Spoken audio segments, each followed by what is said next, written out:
Students, আজকের ক্লাসে আমরা ওপেন মার্কেট অপারেশনস কি হয় সেটা নিয়ে আলোচনা করব। সাধারণভাবে আরবিআই এর দ্বারা এই ধরনের অপারেশনস চালানো হয় কারণ মার্কেটের বিভিন্ন ফাইন্যান্সিয়াল কন্ডিশনস কে নিয়ন্ত্রণ করার জন্য।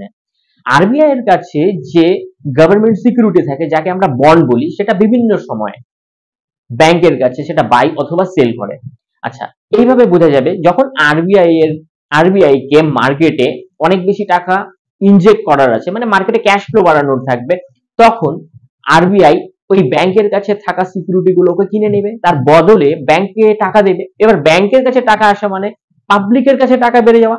আচ্ছা, এইভাবে কিছুদিন চলতে থাকলে যদি ইনফ্লেশন বৃদ্ধি পায়, সেটা কেউ কন্ট্রোল করার জন্য আরবিআই এর কাছে থাকা যে বন্ড গুলো আছে সেগুলোকে আবার ব্যাংকের কাছে বিক্রি করে দেবে। এবার অতিরিক্ত যে টাকা ইনফ্লেশন এর কারণে হয়েছে সেটা আবার আরবিআই এর কাছে রিটার্ন আসবে। তো এইভাবে ক্রোনোলজিক্যালি ব্যাপারটা চলতে থাকবে। ফর এক্সাম্পল, মার্কেটে যদি ইনফ্লেশনস হয়, এবার ইনফ্লেশনসটাকে কন্ট্রোল করার জন্য আরবিআই এর কাছে থাকা যে বন্ড গুলো আছে সেগুলোকে বিক্রি করে দেবে ব্যাংকের কাছে, এবং পরিবর্তে সে কি হবে, মানি কন্ট্রাকশনস হয়ে যাবে। আচ্ছা, মার্কেটে যদি স্ট্যাগার সিচুয়েশনস অফ মানি হয় বা ডিপ্রেশনস হয়, তখন কি করবে আরবিআই ব্যাংকের কাছে থাকা সেই বন্ড গুলোকে কিনে নেবে এবং পরিবর্তে টাকা দেবে। এতে মার্কেটে ক্যাশ ফ্লো বাড়বে, লিকুইডিটি বাড়বে। তো ব্যাপারটাকে আমরা এইভাবে রিলেট করতে পারি। Thank you.